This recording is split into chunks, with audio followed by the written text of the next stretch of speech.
welcome back to Hearthstone Grandmasters. We've got Glory versus Pathra coming right up, and it's just more matches that may have impacts. But there's something that I'm not 100% on as we check out the deck list in just a second. Wait, Dawn won? Yeah, that's right. Never mind. We can go back to it. Yes. But let's check out the deck list. I do believe, or we believe at this moment in time, if Glory wins, he ends up in a head-to-head versus Tyler. Yes, because Dawn is now firmly in second place with 9 wins. If Glory wins, he goes up to 8 wins, the same as Tyler, I believe, as it currently stands. In head-to-head tiebreaker 1, Glory has beaten Tyler twice so far in Grandmasters, which means Glory would come in 3rd place. Right. If Glory loses, Tyler goes through. I think it's pretty simple, just straight up and down as that. If Glory wins, he's in, and if he loses, he's out, and Tyler goes in 3rd. Yeah, and just, you know, we've seen the deck list. You know, we're not going to go too deep into this. It's Bomb Warrior. Let's look at Patra's list. And it's Rogue. Okay, cool, great. It is the Burgle Rogue. We've been seeing it most of the day. There's not too much to further inform you on. If you had just joined us in the stream, where were you earlier? What's going on? But most importantly, Burgle Rogue has the ability to both generate threats and strange outcomes, as well as just play the tempo road game, mainly down off the back of that Vendetta. Yeah, the interesting thing for Pathra is I believe we're seeing a slight departure from usual Rogue theory in her sideboard, which is that generally you have your primary deck, which is just Rogue. It's just the most simple ladder version, basically. And then you have Anti-Maid with Betrayal, Fairy Dragons, and Walk the Plank slotted in, which she does have. And then you have an anti-warrior version, be it with Mechs and Cairn, or be it with Togwaggle plus Barista Lynching and all that nonsense you can put in there as well. Pathra has an anti-rogue variant as her secondary deck, which, while I think is a very interesting way to go with it, and over the course of Asia-Pacific specifically, Asia-Pacific, if you will, will have been a fantastic choice, because there's been a heck of a lot of rogue here in Asia-Pacific. However, that's not her opponent this time. Glory has the Warrior. So for Pathra, not being able to switch into an anti-Warrior sideboard is definitely going to hurt her chances. It is, yeah, and this is... It's very, very difficult, but I guess the mindset just has to be this rogue can beat Warrior anyway. Do I need to make it beat Warrior more, or do I want an edge in the mirror? And honestly, I can kind of get behind the edge in the mirror plan, because if you are confident in the primary matchup versus Warrior, which I do think the matchup is pretty close, then do you just want an edge in something you shouldn't have an edge in, which is a mirror match? I don't know. I have to be honest. It's weird, isn't it? Yeah, I haven't heard players talk about Rogue versus Rogue and sideboarding specifically for that in Grandmasters. Even just going off of the examples we've seen so far, very clearly most players do not agree with Pathra. They think you should go for anti-warrior. It's obviously in their region, and in Grandmasters you prepare specifically for 2 opponents each week. So with Pathra going up against, Samuel Tsao first? Yeah. Going up against Samuel Tsao. Sorry, I was just going to say, Glory has played a lot of Rogue as well this season. And Samuel Tsao's played a lot of Druid, and it's also pretty good against Druid. Maybe it was just a opponent read over instead of an overall strategy read and gone, Glory's played a lot of Rogue, Samuel Tsao's played a decent chunk of Druid. Maybe that's just the case. And as is so often the case in Hearthstone, you have to say, it's not going to work out, but I like it. I think it was still right, funnily enough, but it's going to hurt her chances. Sometimes that's what you say about life as well. I like that's what I say about life, full stop. I like it. It's not going to work out, though. Okay, well, let's go into the game now. Glory getting off that 1 drop, looking pretty nice. There is the Elysiana in the main deck, which is up for debate in general as a strategy. Definitely not going to help in this matchup. I think, again, with the dynamic that has been struck between Grandmasters and Masters Tour, in Masters Tour, Las Vegas recently, I thought that Elysiana in main deck Bomb Warrior was very, very smart, because there was a lot of Warrior. You want to prepare for that by having Elysiana to go into the late game. Assuming Elysiana is your plan against Warrior, you could go for the mech strategy, which some players have gone for, but that's another story entirely. However, I think in Grandmasters, I don't know. It's too difficult to expect that much Warrior, I think, a lot of the time. Pathra just going for the dagger up, not getting too fancy. Wants this Town Crier off the board across 2 turns. But then has the real question pretty soon, as Glory is almost certainly going to drop this Goblin. After, like, can you just play a 3-drop into Goblin? Now is it going to be backstab dagger onto the goblin with a 3-drop? If that's the case, which seems good, then that 1-1 is still just on the board, being a little bit pesky. Yeah, Pathra needs to go off the information as well that she has, which is it is likely that there is a militia commander in hand. So Blinkfox would be value traded not even by the 3-drop, but by the militia commander in hand. It's obviously not there, however. Ooh, I think. I mean, this is an 8/8 Edwin turn. Brotherhood shall prevail. Every time. If you're playing Edwin, you have to Yeah, shadow okay, step okay. it here. Well, because, no, because of militia commander. Yeah, so honestly, I was actually, what I was considering was, can you hold a turn and play a very big Edwin the turn after? Brotherhood shall And this is big enough, right? Well, sorry, it's a 10/10. Oh not yeah, an I guess 8/8. 10-10. Yeah, you're right. This is absolutely the play. It's Just tough. because everything else was so weak to exactly militia commander, which Yeah, Glory yeah. on average would have. It's tough seeing double backstab and not playing them both. Yeah. You know, when you're trying to go for big Edwin, but 10-10 is pretty nice. Oh, Glory shaking his head here. He knows that as ludicrous as it may seem, he may have just been got. Pretty sure Pathra is not considering whether this Edwin trades.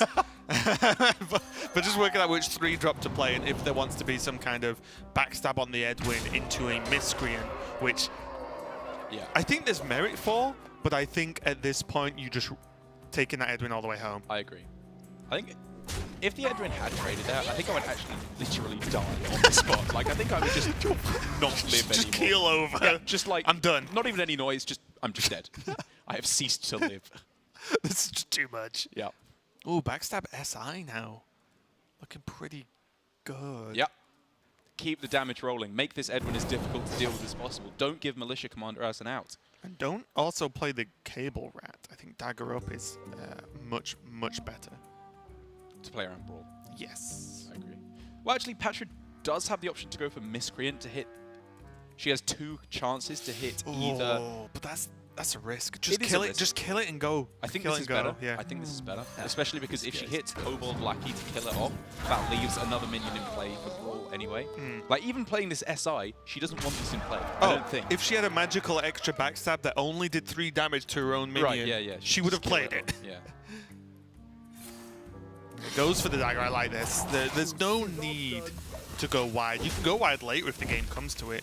But when you have games and Edwin's like this, you very quickly learn to just let the Edwin Van Cleave take the reins and just try and hold on for dear life. Yeah. Rogue players across the country know the phrase well, Edwin, take the wheel.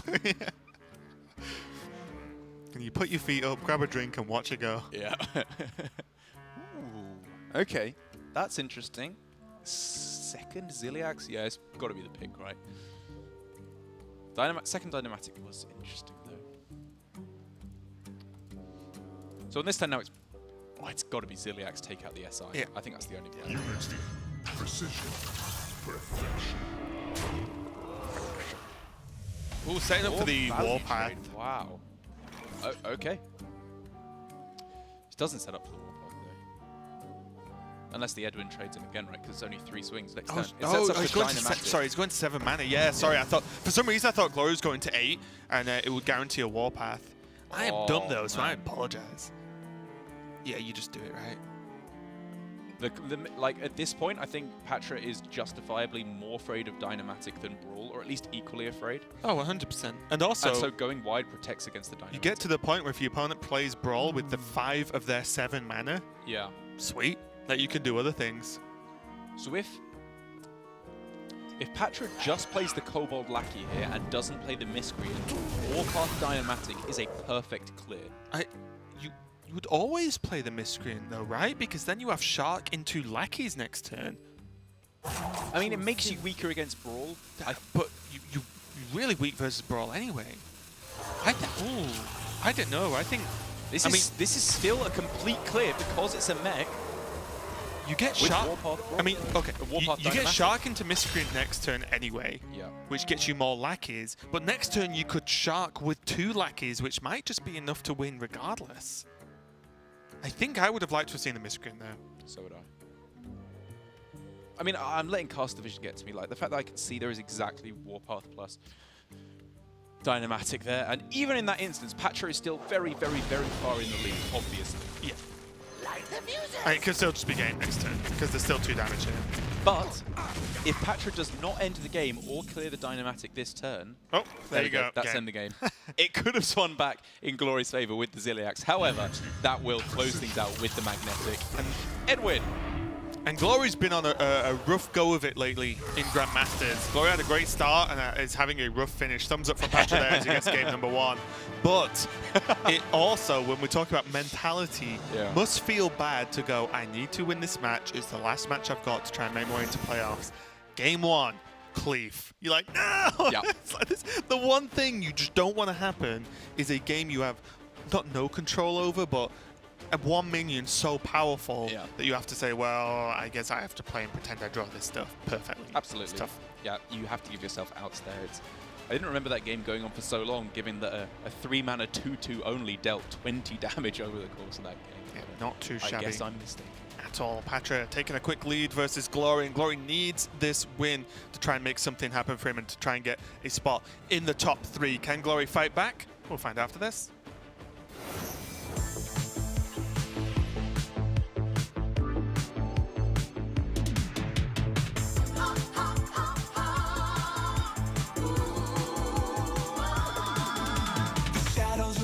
Again, darker than they've ever been. As evil descends from the skies, the world cries out, how will we survive? Out of the hall of explorers, and up from the dusty tombs, they grab their whips and fedoras.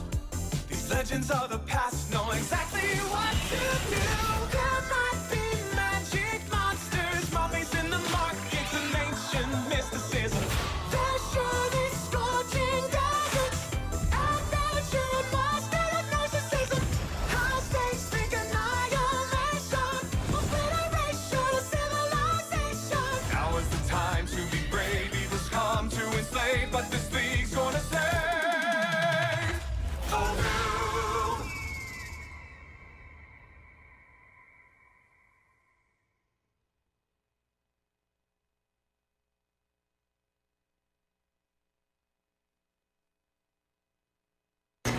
My name is Patrick Cadness, and my handle on Twitter is Patrick Cadness, and my Battle.net tag is Pathra.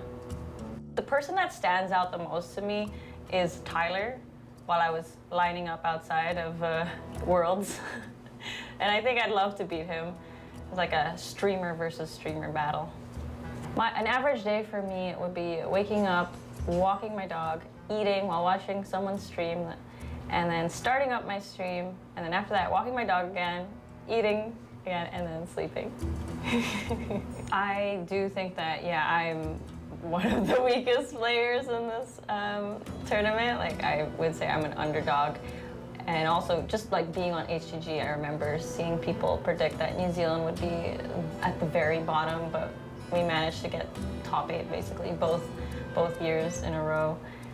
And so I do feel there's a lot of pressure for me. I feel like New Zealand is just wanting me to do well, and all the women that are watching me who play Hearthstone are just watching me, and I want to do well for them too.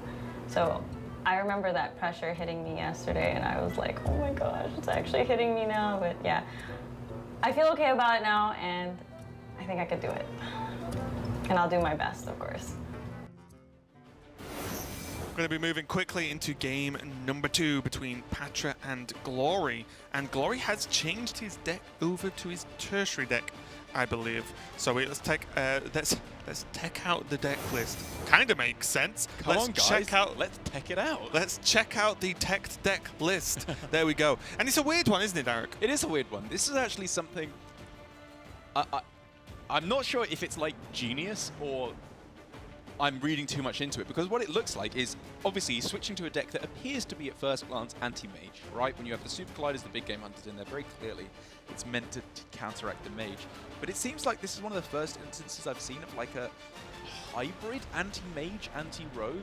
It's definitely clearly more weighted towards getting rid of the mage than the rogue. but it just puts in some pretty good cards for against the Rogue and takes out some pretty bad ones. Elysiana and Omega Assembly in particular are less than perfect in the match. I think as well it's important to maybe remind people, because I think Specialist and GM may have changed this opinion a little bit, but Super Collider's also a good card versus other minions that aren't 8/8s. You know, like, look at all the Rogue minions. If you hit one with a Super Collider, you're probably killing two, right? And that's just the way they all work in terms of their health and attack. So even Super Collider might look a little bit weird, but when you consider like double Brawl and a Super Collider in there as an extra, that looks nice to me, because any Rogue board, apart from the lackeys, obviously, can get killed off, and also makes like Shark placement a thing that Pathra will have to consider, and sometimes you can't do that, so then maybe that helps do some trades as well. And with 3 charges, that's a lot of swings, a lot of minion clashes you can create, and maybe buy enough time to get Glory to more of a late game situation. It's definitely going to be a little bit more difficult for Tyler, I would say, in this series, in this game, sorry. Not only because of the fact that there are more tools available to Glory to deal with her big boards, it's that she probably won't get such a disgusting stuff as last time. That was, to be honest, a pretty easy win for Pathra. Most games get more difficult when the previous game was just a massive Van Cleef all the way home. But let's go into game number 2. Double 1-drop for Glory. Oof. That's looking pretty good. Into Dynamatic, into Dr. Boom. This is insane. This is the dream. I like the... I usually like here going for the Rover on 1, because it gives the possibility of top deck Snip Snap and going Coin Snip Snap magnetized on. Yep. As long as the other 1-drop is played here, which I would like to see, it also means that Coin into Militia Commander would still be a possibility as well. I guess he could actually consider just going for Hero Power here. Maybe it's not too bad, because he probably wants to go Coin Dynamatic instead. Yeah, like Backstab, SI, Dagger Swing clears the board, but also, are you really that bothered if that's...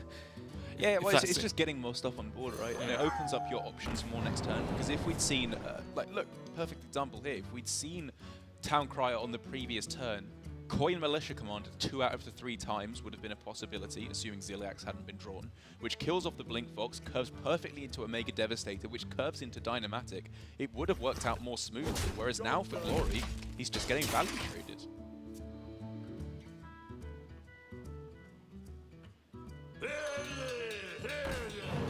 And he can clean up afterwards, of course, with Coin Dynamatic, most likely. I don't know. I feel like I would have liked to have seen the Town Crier on 2 still.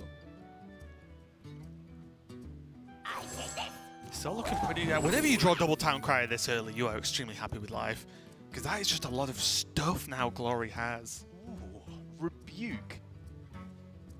That's interesting. Huh. Enemy spells cost 5 more next turn. Warpath, good one. I love Rebuke as a card. I tried to make it work in Even Paladin to help secure boards. It did not. Believe it or not, did not catch on. But I think the card is so close to being good. It's so close to being good. I think mainly because it's in Paladin, it's worse, because Paladin has heals, it has ways to delay the game anyway. It's not aggressive. And it's not the same type of deck, Like, Rebuke is a card that you wouldn't put in your deck, even in aggressive decks, because a lot of the time you know it's just not going to be good every time. When you discover it, though, it obviously it can just win the game on its own. Right. Pathra here having to think about how do I play best around Dynamatic. I think the answer to that is kill off the mech, which also happens to be the highest health minion. I think that's the correct trade, even though damage to face is always tempting.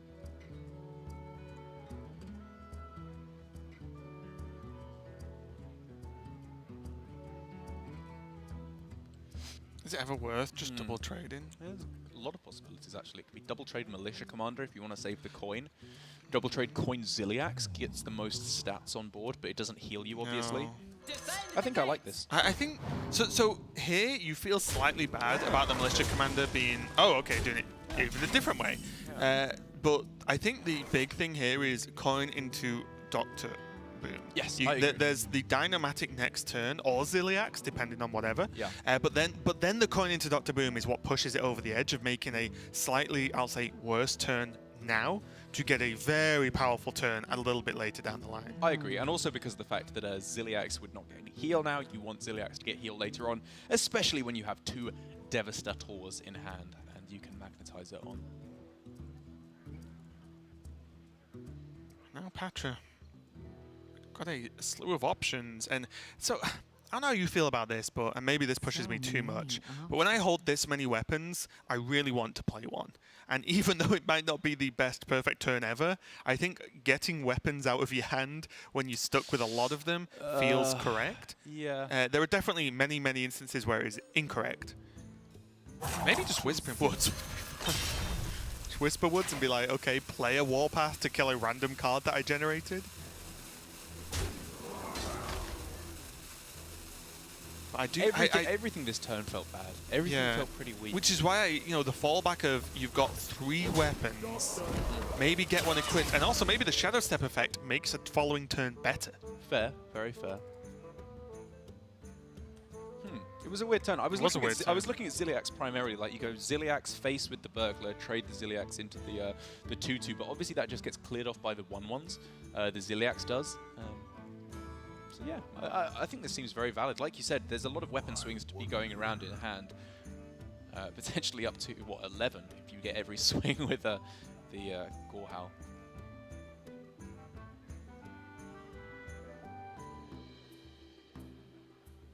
Though I imagine Gorehowl is going to be a 7 mana, 7 damage face. The worst card in the world. Not at all.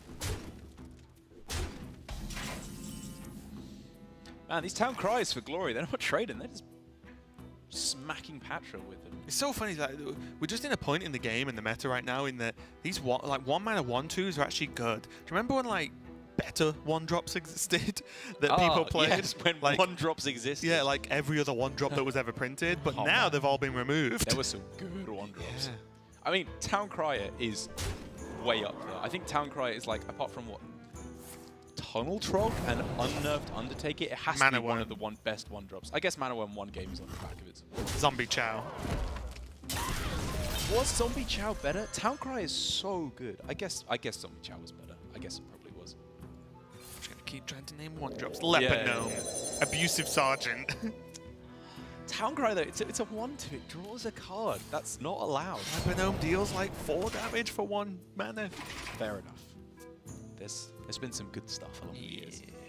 However, Pathra here having a lot of 0-drops are going to be pretty handily dealt with, I think.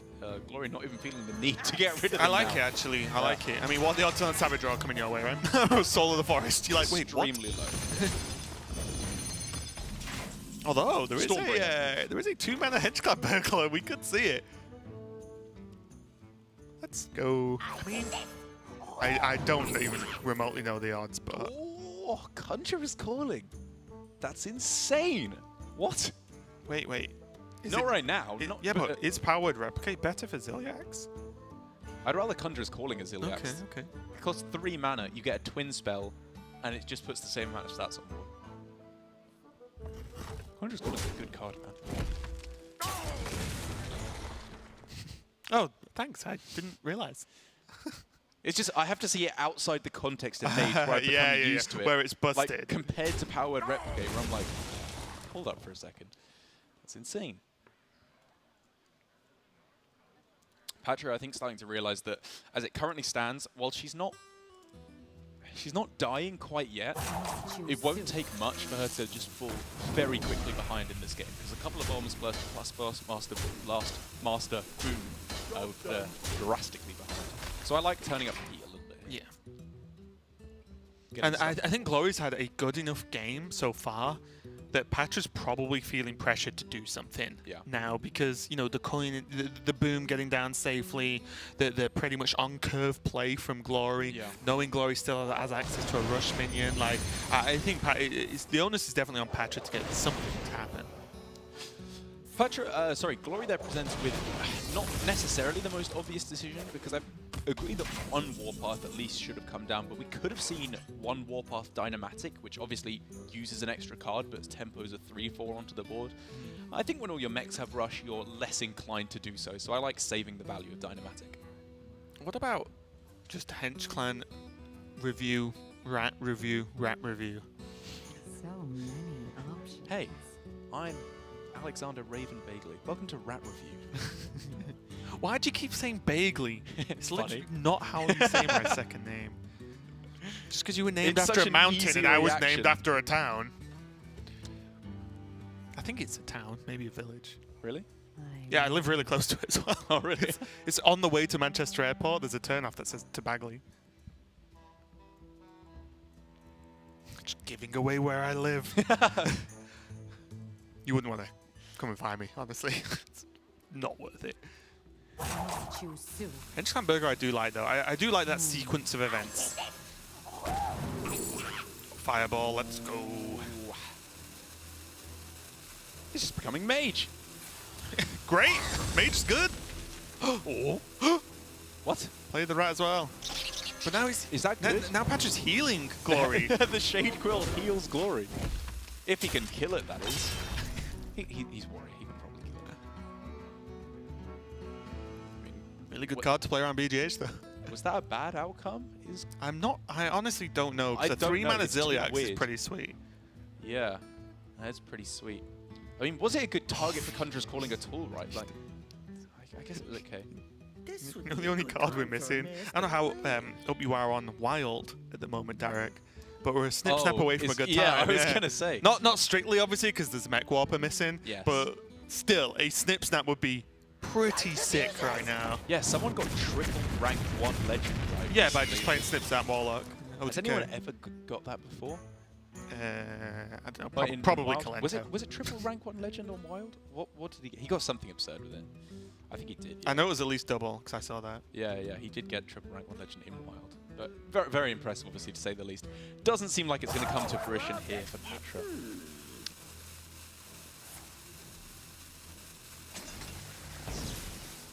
But it is obviously I don't know, from where Patra's sat, I think she's thinking she has a really good shot at taking this. And, you know, she still does. It's far from over. She still could find Heist Baron Togwaggle for a tremendous amount of value. She's also just got a huge amount of burst as it currently stands. Also, Patrick can evolve this, right? Because it doesn't death rattle if Oh she yeah, of evolves course, it. yeah. I was thinking Conjurer's Calling, but she can just Yeah. straight up Witchy Lucky it. And then maybe evolve, Conjures that, which puts it at a what, an 8-drop into Conjurer's Calling? What? It goes up to a 5-drop. Oh, is it a 4-drop? It's a Why am I 4-drop, thinking yeah. it's a 6? Why am I I have thinking no it's a idea. 7-drop? I've got no clue. A 7-drop? Yeah, I'm going crazy. Look, I don't play Shade Quill that often. I'm sorry. That would be not very good.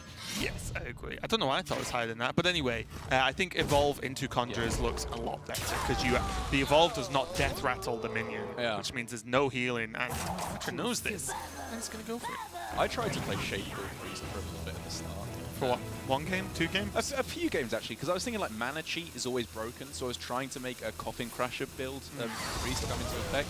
It was just too slow. Speaking of broken, Wow. that's one of the better ones. That's insane.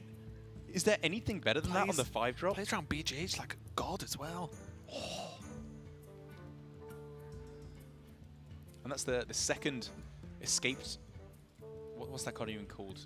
Loose subject. The second loose subject we've seen so far of the Conjurer's Call.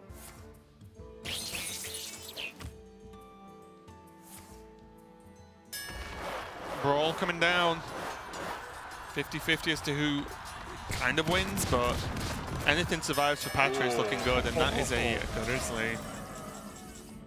And now I think Patra starts swinging face. Bounce the Grizzly? Really? Even for a chance at that? That's Well, pretty what else bad. are you doing this turn? Okay, so what can she do? You could just cable Rat SI, Rat, play SI, a Lackey, and then exactly. swing. Yes, Yeah. yes. I like the sound of that a lot. Oh, okay. You can play that even if you bounce the 2-drop, it's fine. This guy's toast. I just want as little chance of bouncing the bear as possible. Play on the left side of the bear. Yes, that would probably be optimal, just to get the extra 1 damage. Ooh, dial. Close. It's Okay, not swing bad gonna happen. either. Like, look at this fireball, shadow step. Yeah.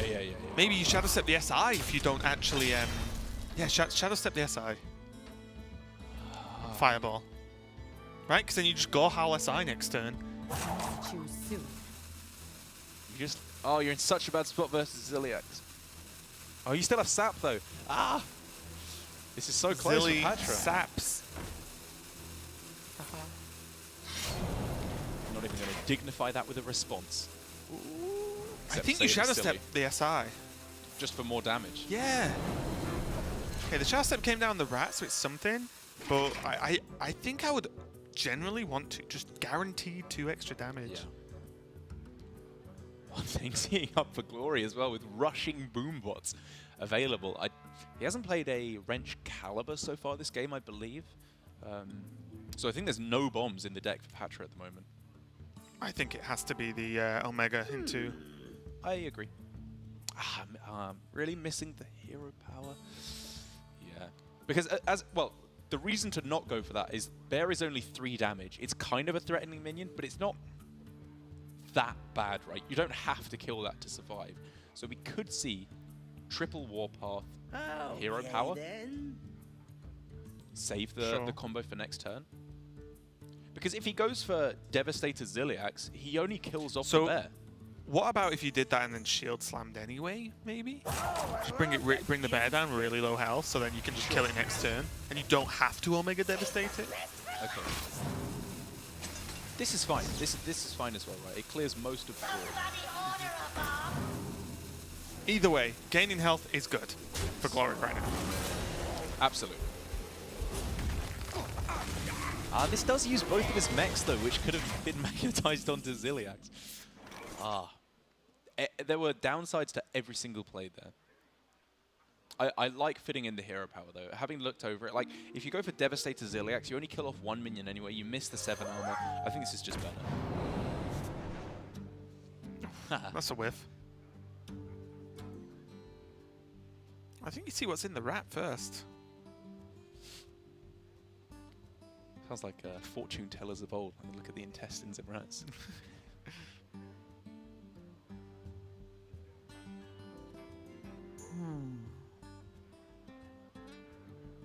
Unity, precision.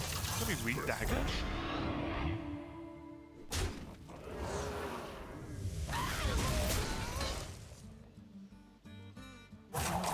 What's the rat waiting for? What's the rat waiting for? There we go, Derek. Shark. I think primarily. My worry is Gorehowl and Fireball cannot be played in the same turn. Okay. So I think things need to happen where you play one of those. Especially seeing now that Glory has a hero power that does not nothing, but close to it.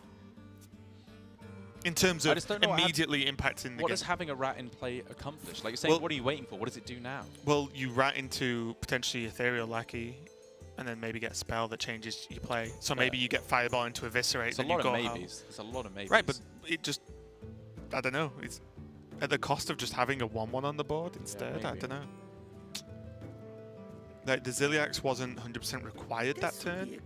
There's a lot of spells that could have changed the outcome of the turn. Yeah. Don't get me wrong, it's not like, oh, you didn't do this, you've lost the game. But I just think that your turn could have dramatically changed, and if Patra's pushing for damage this heavily, and you need time, maybe it would have been Rat, Kobold Lackey, Fireball, and then you have the Gorehowl afterwards for surprise damage. I don't know.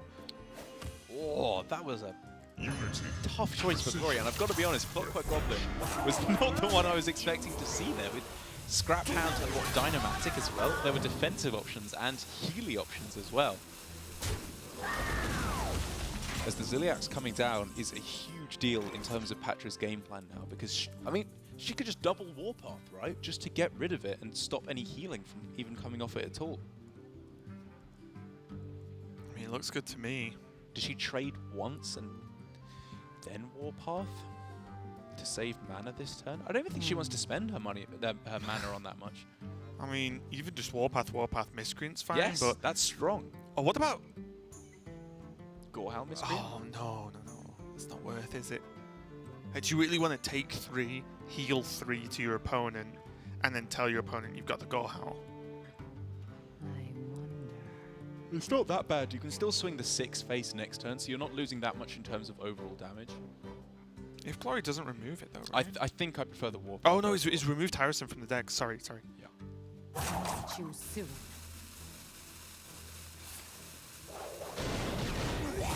It seems weird to be throwing down the Warpath when you're basically even on board.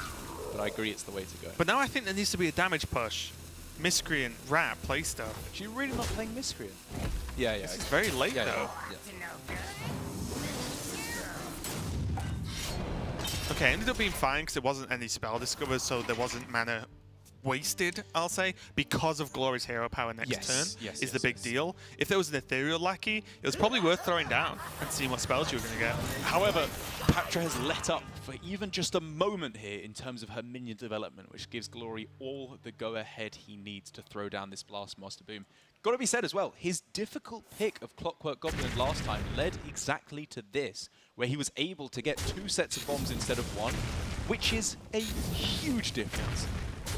Okay, maybe not right now, but... Okay, it should have been a huge difference. Leroy, Fireball, 6, 7, 8. That is 14, 15?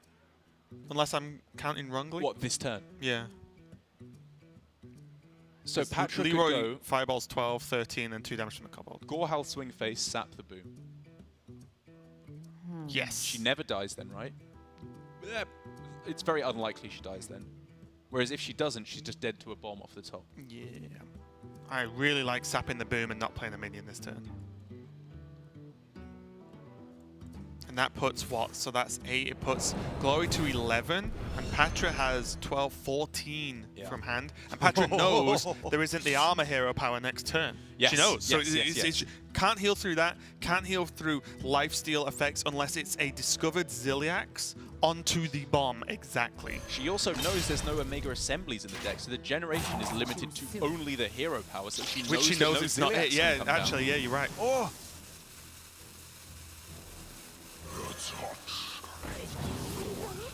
Okay, this feels a little bit scarier. Less so with the lifesteal, but... I mean, I think this is fine, because Warpath could have killed off the bomb anyway, right? Like, that damage... I'm more can thinking go about the this. replay boom. Does replay boom do anything? Sorry. Like, because now there's minions for the boom bots to trade into. Good point, I didn't consider that. I don't think it does outside of like absurd circumstances. It does actually. I mean, if lifesteal hadn't come up there, it would have just given the ability for lethal. And it does mean that Glory's just throwing it down here.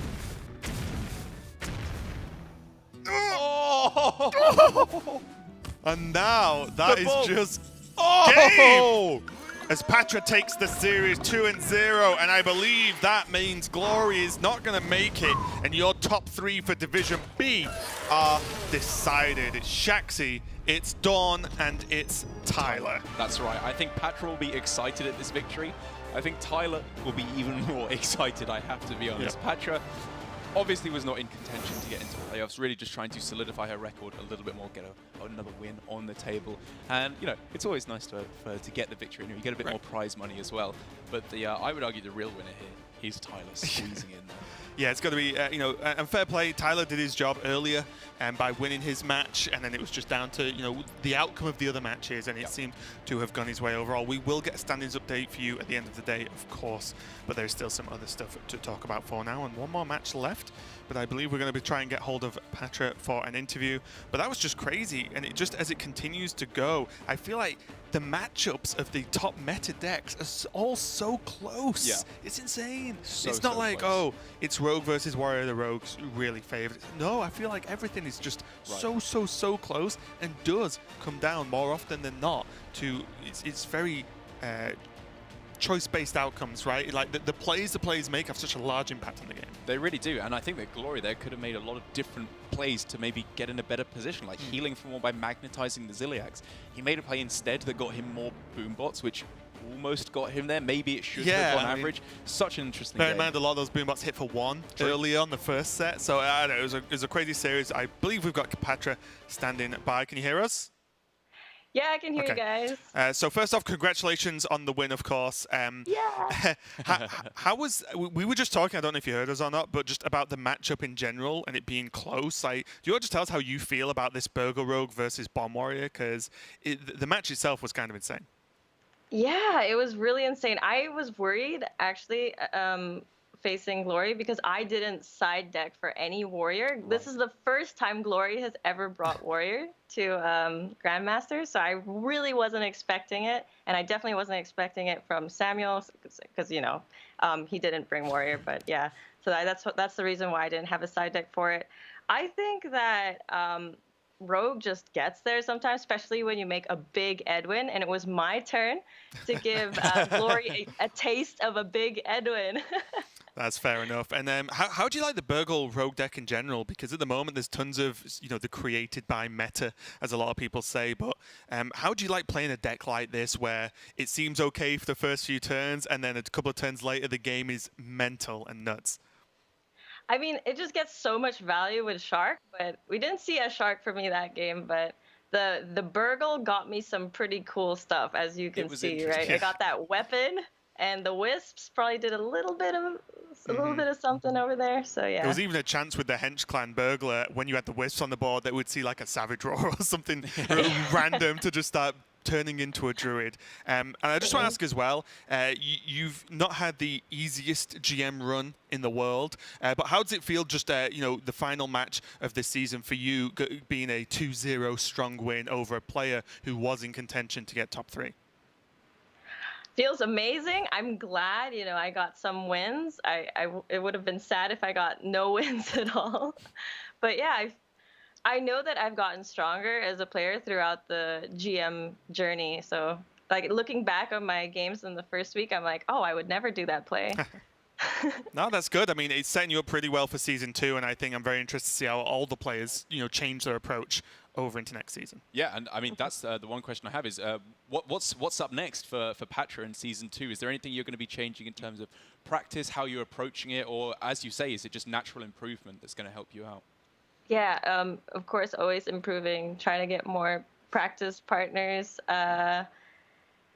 And let's just see what the new expansion comes out. Like, it's going to change the meta, and hopefully it's a meta that I do well in. That's always the plan. It always helps. But again, congratulations on the win. Thank you. And good luck in the rest of the season. Bye. Bye. Okay, so yeah, I'm pumped for Season 2 as well. Just, like Patch said, new expansion, more matches, and the players having done it once. Yeah. It's going to be very interesting to see how things are built, how the season's approached. They might see less players take, the same deck over and over again to try and stay a bit more mixed up, a bit unpredictable. But I do believe, as we said, that is going to lock in the top 3 for Division B. But before we get to just review the final standings and to finish up APAC, we have one more match for you. It's going to be Shaxi versus Samuel Zhao, and although this does not impact the scores, Shaxi could just end on a great score for Division B, so there's still something to play for. I'm ready to just get crazy. This is Hearthstone fun time now. Okay, well, stay tuned. We're going to go to a quick break while I mentally prepare myself for Hearthstone fun time with Derek. Let's do it. Feel sorry for me. We'll be right back.